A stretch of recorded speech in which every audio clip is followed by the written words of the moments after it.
Samajwadi party के संस्थापक मुलायम सिंह यादव के निधन के बाद उनके परिवार का कोई भी सदस्य अब लोकसभा में मौजूद नहीं है। मैनपुरी की एकमात्र सीट भी अब खाली हो चुकी है। ऐसे में अखिलेश यादव के लिए ये बड़ा टास्क है कि वो लोकसभा में यादव परिवार की मौजूदगी बनाए रखने के लिए क्या करेंगे। और साथ ही संभावनाएं जताई जा रही है कि मुलायम परिवार से ही किसी को मैनपुरी से उपचुनाव लड़ाया जा सकता है। तो ऐसे में अखिलेश के पास क्या क्या ऑप्शन है, इस पर हम कर लेते हैं बात। तो शिवपाल से शिकवा गिला दूर करेंगे, उपचुनाव में शिवपाल को मौका देंगे, मैनपुरी सीट बचाने में कामयाब होंगे। तो ये वो तमाम सवाल हैं जिनके जवाब अखिलेश को जल्द से जल्द निकालने होंगे। साथ ही शिवपाल से दूरी तो धर्मेंद्र को मौका और डिंपल या तेज प्रताप को सामने लाएंगे, ये भी बहुत बड़ा सवाल है। तो कुल 4 नाम हैं, शिवपाल, डिंपल, धर्मेंद्र या फिर तेज प्रताप। तो परिवार की नुमाइंदगी बरकरार रखने के लिए अखिलेश यादव इनमें से कौन सा रास्ता अख्तियार करते हैं, ये देखने वाली बात होगी।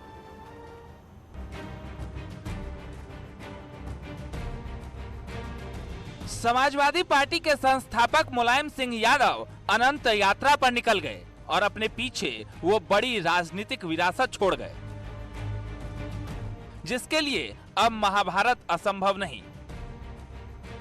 मुलायम सिंह साल 2017 से राजनीति में ज्यादा सक्रिय नहीं थे। बावजूद इसके 2019 के लोकसभा चुनाव में उन्होंने मैनपुरी सीट पर बीजेपी के प्रेम शंकर शाक्य को तकरीबन 94,000 मतों से हरा दिया था। अब उसी सीट को बचाने के लिए फिर से समाजवाद में सियासी महाभारत शुरू होने वाली है। वजह यह है कि मुलायम के जाने के बाद शिवपाल पूरी तरह से स्वतंत्र हो गए हैं। जो जिम्मेदारी मिलेगी उसे निभाएंगे। और वैसे तो अगर जिम्मेदारी नहीं भी मिलती है तब भी जो हमारे साथ जुड़े हैं, जितने लोग भी हमारे पास जुड़े हैं, जिनको सम्मान नहीं मिल रहा है, जिन्हें कोई पूछ नहीं रहा है, उनको सबको हम इकट्ठा करके और उनकी राय से पूरे हमारा दल भी है, अभी प्रगतिशील समाजवादी पार्टी हमारा दल भी है, तो सबकी बातें सुनकर के और अभी से क्या, अभी तो कुछ फैसले लेने का समय नहीं है। शिवपाल यादव जिस सम्मान की बात कर रहे हैं उसके पीछे सियासी गणित छिपा है। मतलब ये कि मुलायम सिंह के जाने के बाद शिवपाल पर कोई नैतिक दबाव नहीं रहा। ऐसे में वो बीजेपी के सहयोग से अखिलेश के खिलाफ खुला सियासी खेल शुरू कर सकते हैं। अगर हमारे सुझाव माने गए होते और टिकट दिया गया होता हमारे सुझावों पर, तो आज उत्तर प्रदेश की और समाजवादी की स्थिति दूसरी होती। वही राजनीतिक अपरिपक्वता के कारण ये सब छोड़ते चले जा रहे हैं। जो भी गठबंधन बना था एक एक करके सब छोड़ते चले जा रहे हैं, तो वो राजनीतिक अपरिपक्वता है। तो फिर क्या अखिलेश के लिए मैनपुरी बड़ा टास्क होने वाला है? क्योंकि उन्होंने पहले ही दिल्ली जाने से मना कर दिया। तो फिर अखिलेश के पास वो कौन से मोहरे हैं जिससे वो नेताजी की विरासत को बचाने में कामयाब हो सकते हैं? शिवपाल यादव सियासत में हमेशा से ही मुलायम सिंह यादव के सारथी रहे हैं। यहां तक कि मुलायम सिंह यादव जिस सीट से लगातार विधायक रहे, बाद में वो सीट उन्होंने शिवपाल यादव को दे दी और शिवपाल यादव आज तक जसवंत नगर सीट से विधायक है। तो क्या ये मान लिया जाए कि जसवंत नगर सीट की तर्ज पर नेताजी के जाने के बाद शिवपाल यादव का मैनपुरी सीट पर भी हक बनता है? ये अपने आप में बड़ा सवाल है। इस तस्वीर को आप नजरअंदाज नहीं कर सकते हैं कि कैसे नेताजी के जाने के गम में धर्मेंद्र यादव फूट फूट कर रोने लगे थे। लेकिन राजनीति में बाप बढ़ाना भैया वाली कहावत फिट बैठती है। ऐसे में क्या अखिलेश यादव धर्मेंद्र यादव पर दाव लगा सकते हैं या फिर डिंपल यादव को मौका मिल सकता है? अखिलेश के लिए ये डगर थोड़ा कठिन है लेकिन असंभव नहीं। ऐसे में वक्त रहते उन्हें ये फैसला करना ही पड़ेगा, क्योंकि जिस तरह बीजेपी ने मुलायम के गढ़ आजमगढ़ को उनके रहते छीन लिया, ऐसे में मुलायम के जाने के बाद शिवपाल के साथ खेल करने में बीजेपी पीछे नहीं हटेगी। वैसे तो शिवपाल यादव अभी भी समाजवादी पार्टी के सिंबल से ही विधायक हैं, लेकिन चुनाव खत्म होने के बाद कई बार अपने सम्मान का मुद्दा उठा चुके हैं। यहां तक कि शिवपाल यादव ने राष्ट्रपति के चुनाव में भी बीजेपी के प्रत्याशी द्रौपदी मुर्मू को अपना समर्थन दिया था। तो ऐसे में नेताजी के जाने के बाद क्या शिवपाल यादव परिवार में एकता का संदेश देंगे या मैनपुरी से ताल ठोककर अखिलेश यादव की मुश्किलें बढ़ाएंगे? लोकसभा चुनाव 2024 से पहले अखिलेश यादव के लिए ये लिटमस टेस्ट साबित होने वाला है, क्योंकि अखिलेश यादव के सामने सबसे बड़ा टास्क मुलायम की विरासत को जीतने और सींचने का होगा। और बस कुछ महीने में होने वाले उपचुनाव में मैनपुरी की महाभारत का अर्जुन कौन होगा, ये भी तय करना है। या तो सारे शिकवे गिले भुलाकर शिवपाल को गले लगा लें, या फिर शिवपाल के खिलाफ चचेरे भाई धर्मेंद्र यादव को मैदान में उतार दें। Bureau report, news 18। तो बीजेपी ने मैनपुरी का किला फतह करने का मन बना लिया है। दावा है कि समाजवादी पार्टी में चाचा शिवपाल और अखिलेश यादव के बीच चल रहे विवाद का बीजेपी फायदा उठा सकती है। तो बीजेपी ने पूरी तैयारी कर ली है कि मैनपुरी में किस तरह से वो अपनी कमल खिलाए अपना। शिवपाल सिंह जी के और अखिलेश के जो पारिवारिक एक मतभेद कह लीजिए या एक वैचारिक आधार पर दूरियां कह लीजिए, उस आधार पर समाजवादी पार्टी के रूप में वो चुनाव लड़ेंगे कि नहीं लड़ेंगे ये कहना तो बहुत मुश्किल है। लेकिन जो अभी तक की स्थितियां हैं और विधानसभा चुनाव के बाद जिस ढंग से शिवपाल जी की नाराज़गी सामने आई है और अखिलेश जी और उनके बीच फिर दूरियां जो बढ़ी हैं, मुझे नहीं लगता है कि समाजवादी पार्टी फ़िलहाल अभी तक ऐसे कोई संकेत नहीं है कि समाजवादी पार्टी शिवपाल जी को वहां से प्रत्याशी बना सकते हैं। मुलायम सिंह के निधन से रिक्त हुई मैनपुरी लोकसभा सीट पर समाजवादी पार्टी किसे लड़ाएगी, ये तो उस पार्टी का अपना निजी मत है। परंतु भारतीय जनता पार्टी बिल्कुल तय कर चुकी है। भारतीय जनता पार्टी अगली बार मैनपुरी से निश्चित रूप से विजय श्री प्राप्त करेगी। रामपुर और आजमगढ़ उपचुनाव में जिस तरह से जीत हासिल की है, उस तरह से जीत का मार्ग प्रशस्त है। जिसका नाम मुलायम है वही नाम कायम है, जिसका जलवा कायम है उसका नाम मुलायम है, ये कहते हैं मुलायम सिंह यादव को चाहने वाले लोग। मैनपुरी में देखने को भी मिला। लोकसभा चुनाव 2014 में मोदी की सुनामी थी। अच्छों के किले सुनामी में ढह गए, लेकिन मुलायम सिंह यादव की जीत का सिलसिला नहीं थमा। मैनपुरी की सीट पर 1996 से अब तक किस कदर मुलायम सिंह का दबदबा रहा, ये भी जान लीजिए। नेताजी का गढ़ मैनपुरी, यहाँ पर प्रत्याशी कितने वोटों से जीतता है ये मायने रखता है। 1996 की बात कर लेते हैं। मुलायम सिंह यादव 3,37,870 वोटों से जीतते हैं। 2004 में मुलायम सिंह यादव ने 51,958 और 2009 में 1,73,069 वोटों से जीत हासिल की। बात करें अगर 2014 की, तो मुलायम सिंह यादव 3,64,338 वोटों से जीते हैं। वहीं 2019 में 94,379 वोटों से जीतते हैं। तो ये है मैनपुरी की कहानी। मैनपुरी में आपने देखा किस तरह से मुलायम सिंह यादव का सियासी जलवा हमेशा से कायम रहा, लेकिन क्या उपचुनाव में बीजेपी इस किले को ध्वस्त कर पाएगी? आखिर बीजेपी का मैनपुरी प्लान है क्या, ये जान लीजिए। साथ ही बीजेपी कर सकती है ये खेल। मुलायम सिंह के जाने के बाद शिवपाल सम्मान की बात कर रही हैं। शिवपाल मैनपुरी से चुनाव लड़ना चाहते थे और फिर से लड़ने का मन भी बना रहे हैं। शिवपाल एसपी के साथ नहीं जाने का दाव कर रहे हैं। उन्होंने कहा था कि अब समाजवादी पार्टी के साथ जाना संभव नहीं। आजमगढ़ के बाद बीजेपी की मैनपुरी पर नजर है। शिवपाल बीजेपी में गए तो उन्हें मैनपुरी से मौका दिया जा सकता है। बीजेपी शिवपाल यादव को मैनपुरी से चुनाव लड़वा सकती है, लेकिन अभी ये पूरी तरह से साफ नहीं है। नेताजी के गुजरने के बाद अब भले ही उनकी संसदीय सीट पर उत्तराधिकारी को लेकर चर्चा तेज हो गई हो, लेकिन मुलायम सिंह यादव सिर्फ अपनी पार्टी में ही नहीं बल्कि विरोधी दलों के नेताओं के बीच भी काफी लोकप्रिय थे। कट्टर से कट्टर विरोधी भी नेताजी के स्वभाव के कायल रहे हैं। मध्य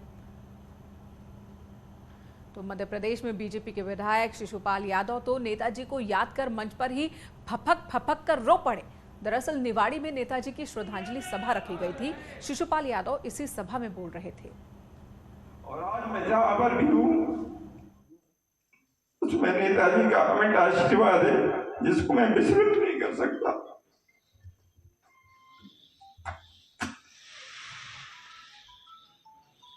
मुलायम सिंह यादव, मुलायम सिंह यादव। और खनन माफिया को पकड़ने के लिए यूपी पुलिस उत्तराखंड पहुंच गई, लेकिन बदमाशों के साथ मुठभेड़ में एक महिला की मौत हो गई। और इस मौत के बाद अब सवाल उठ रहे हैं। उत्तराखंड पुलिस ने यूपी पुलिस पर केस दर्ज किया है, लेकिन डीआईजी मुरादाबाद शलभ माथुर का कहना है कि जैसे ही बदमाश को पीछा करते हुए यूपी की पुलिस की टीम उत्तराखंड की सीमा में घुसी, वैसे ही उत्तराखंड पुलिस को जानकारी दी गई थी। और जिस खनन माफिया का पीछा करते हुए उत्तराखंड के भरतपुर में घुसे थे, उसने एक घर में शरण ले रखी थी। परिवार वालों से उसे हैंडओवर करने को कहा, जिसके बाद उन लोगों ने पुलिस की टीम को बंधक बनाकर हमला कर दिया।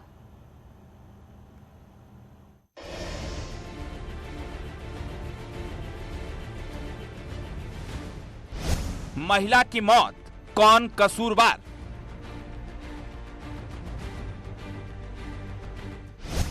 आमने सामने यूपी और उत्तराखंड की पुलिस।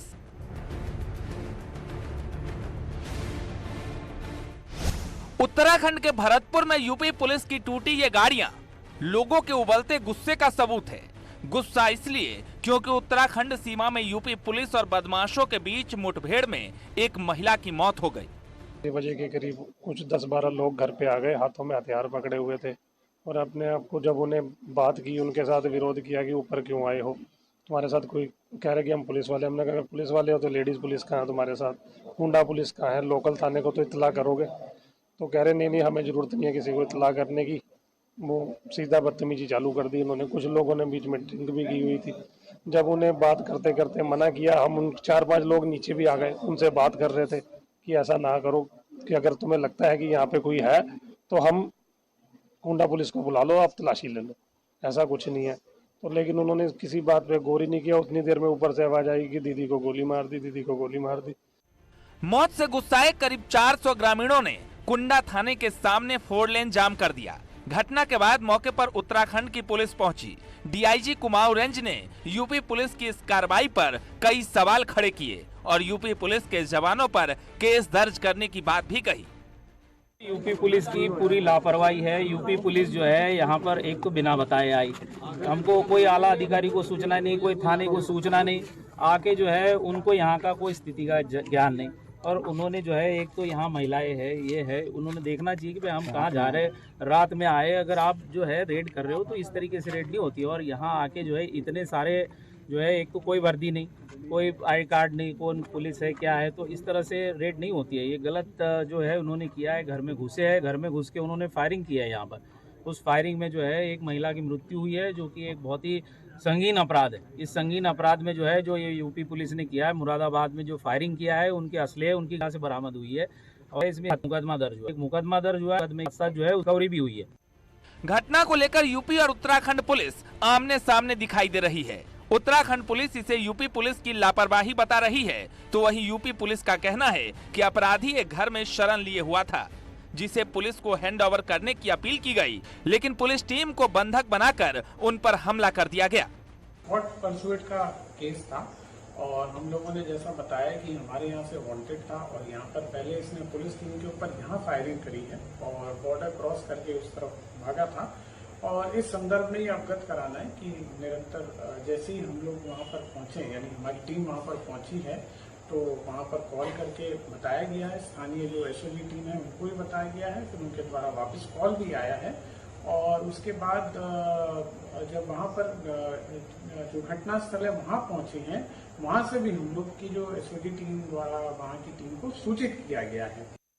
दरअसल बीती रात मुरादाबाद से यूपी पुलिस खनन माफिया जफर का पीछा करते करते उत्तराखंड की सीमा जसपुर में पहुंच गई।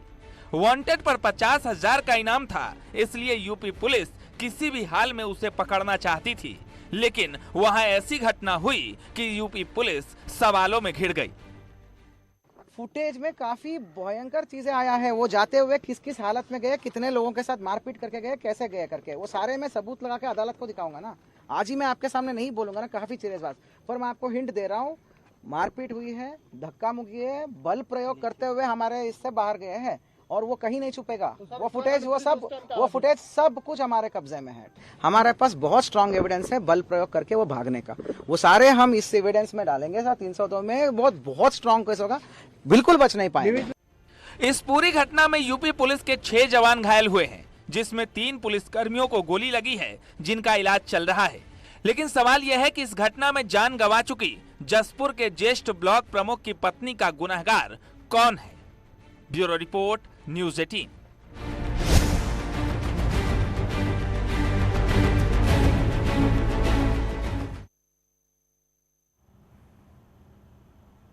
वाराणसी में रोड पर शराब पीने से मना करने पर बीजेपी नेता पशुपति नाथ सिंह की पीट कर हत्या कर दी गई। हत्या के बाद पूरे इलाके में सनसनी फैल गई।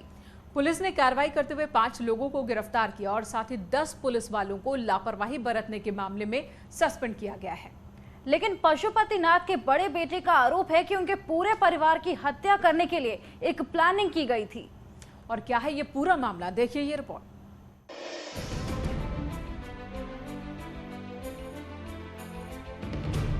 बीजेपी नेता पशुपति नाथ के घर में सन्नाटा छाया हुआ है।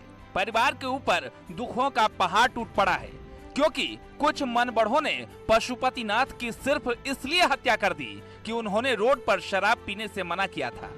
लोगों के मुताबिक पशुपति नाथ के छोटे बेटे राजन के साथ पहले 3-4 लोगों ने मारपीट की, जिसकी जानकारी मिलने पर पशुपति नाथ उन्हें छुड़ाने के लिए पहुंचे। तभी 30-40 लोग इकट्ठा हो गए। दोनों को ऐसे पीटा कि पशुपति नाथ की मौत हो गई। उनके बड़े बेटे का आरोप है कि आरोपी पूरी प्लानिंग के साथ सभी को मारने आए थे। पिताजी वहां से भागे आए। इतने ही देर में जो 4 थे वो 40 की संख्या में हो गए और दोनों लोगों को घेर लिया। इस दौरान मैं कोचिंग के बच्चों को बाहर निकाल रहा था। महज 5 मिनट का समय लगा होगा। दोनों लोग लहूलुहान होकर पड़े थे। इसके बाद आनंद फानन में पहुंचाया गया सिंह मेडिकल, जहां से हालत गंभीर होने पे ट्रॉमा सेंटर रेफर किया गया पिताजी को, जहां चिकित्सकों ने मृत घोषित कर दिया। ये पूरी तरह से सोची समझी साजिश थी, जिसमें सेल्समैन को मिलाया गया। सेल्समैन ने कहा कि पहले राजन को बुलाओ, राजन आएंगे तो उनके पिता और भाई आ जाएंगे। मेरी जान बच गई, मैं कोचिंग ले रहा था उस समय, इस वजह से। परिजनों के आरोप पर पुलिस ने 17 नामजद लोगों पर केस दर्ज किया है, जिसमें 5 को गिरफ्तार किया गया है। साथ ही अन्य आरोपियों को पकड़ने के लिए 5 टीमों को लगाया गया है। पुलिस का दावा है कि जल्द ही आरोपी पकड़े जाएंगे। प्रकाश नगर कॉलोनी के अंतर्गत गत रात्रि एक बुजुर्ग व्यक्ति की हत्या के प्रकरण को शासन ने और डीजीपी साहब ने अत्यंत गंभीरता से लिया है। इस प्रकरण में मृतक के बेटे के द्वारा 17 नामजद अभियुक्तों के विरुद्ध एफआईआर थाना सिगरा पर पंजीकृत कराया गया है। शव का पोस्टमार्टम प्राथमिकता के आधार पर करा दिया गया है। इस घटना में लिप्त 5 अभियुक्तों को पुलिस ने हिरासत में लिया है, उनसे पूछताछ जारी है। शेष अभियुक्तों की गिरफ्तारी के लिए 5 टीमें लगातार क्षेत्र में दबिशें दे रही हैं और उनकी गिरफ्तारी भी शीघ्र सुनिश्चित की जाएगी। मामले में पुलिस पर भी गंभीर आरोप लगे। आरोप ये कि इस घटना में समय रहते पुलिस ने कार्रवाई नहीं की। मामले में लापरवाही बरतने के आरोप में चौकी इंचार्ज, 2 दारोगा, 3 हेड कांस्टेबल और 4 कांस्टेबल यानी 10 पुलिस वालों को सस्पेंड किया गया है।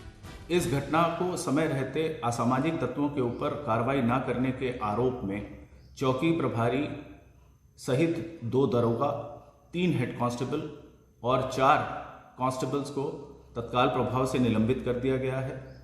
इस घटना में जो भी दोषी होंगे उनके विरुद्ध कठोरतम विधिक कार्रवाई सुनिश्चित की जाएगी और इस प्रकार की घटना की पुनरावृत्ति ना हो उसके लिए आवश्यक कदम उठाए जाएंगे। भले ही पुलिस कमिश्नर ने बड़ी कार्रवाई की हो, लेकिन इस मामले में स्थानीय थाना की बड़ी लापरवाही सामने आई है। शहर के अंदर कई ऐसे बियर शॉप और स्पा सेंटर हैं, जहां ऐसे उत्पात आम बात है। घटनाएं होती रहती है, पुलिस कार्रवाई का नाम देकर मामले से निपट लेती है। लेकिन सवाल ये है कि आतंक फैलाने वाले ऐसे लोगों पर समय रहते कार्रवाई कब होगी। वाराणसी से रवि पांडे, न्यूज़ 18। इधर योगी सरकार ने इलेक्ट्रिक वाहनों को बढ़ावा देने के लिए ऐतिहासिक फैसला लिया है। योगी कैबिनेट की बैठक में सरकार ने इलेक्ट्रिक वाहनों की खरीद पर 1 लाख रुपए तक की सब्सिडी देने का फैसला लिया। साथ ही यूपी में इलेक्ट्रिक वाहन बनाने वाली कंपनियों को प्रोत्साहन भी मिलेगा, जिसके तहत सरकार ने यूपी में करीब 30,000 करोड़ के निवेश का लक्ष्य रखा है। इलेक्ट्रिक वाहनों को बढ़ावा देने से यूपी में प्रत्यक्ष और अप्रत्यक्ष रूप से 10 लाख रोजगार के अवसर पैदा होंगे।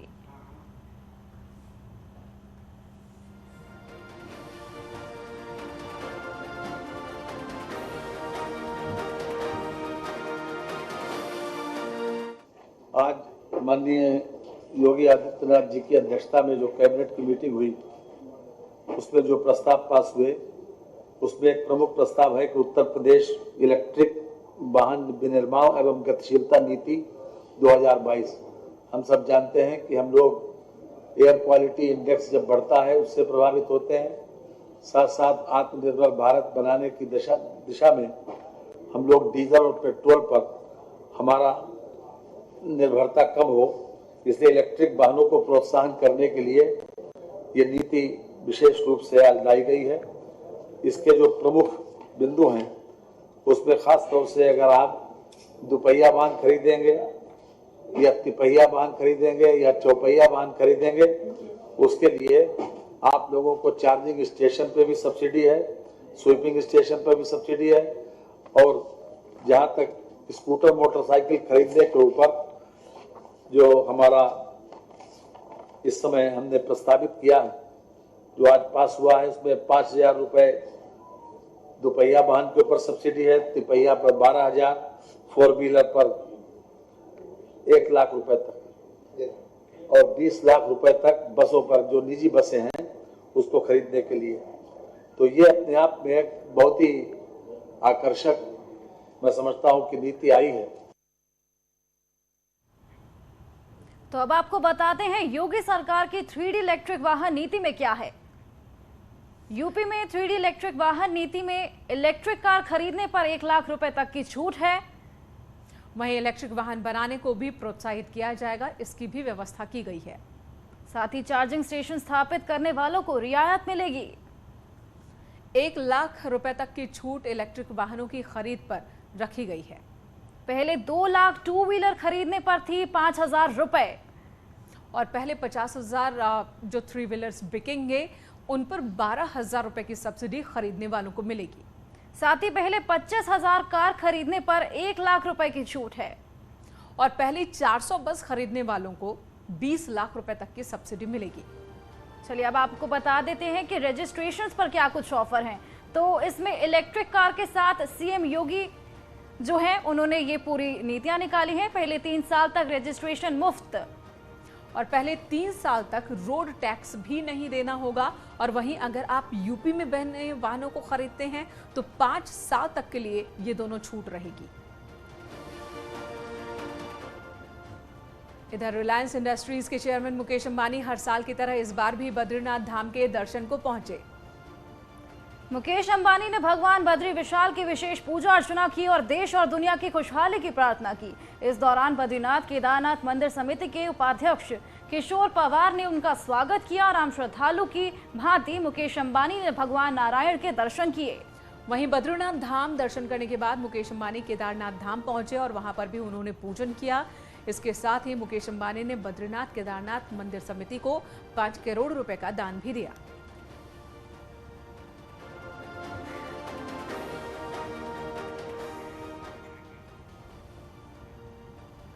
तो देश भर में चौथ का चांद नजर आ गया है, जिसके बाद व्रती महिलाएं चांद का दीदार कर व्रत तोड़ रही हैं। ये तस्वीरें देहरादून की, जहां पर उत्तराखंड के मुख्यमंत्री पुष्कर सिंह धामी ने करवा चौथ मनाया। उनकी पत्नी गीता धामी ने चांद देखने के बाद अपना व्रत खोला। तस्वीरें आपके सामने।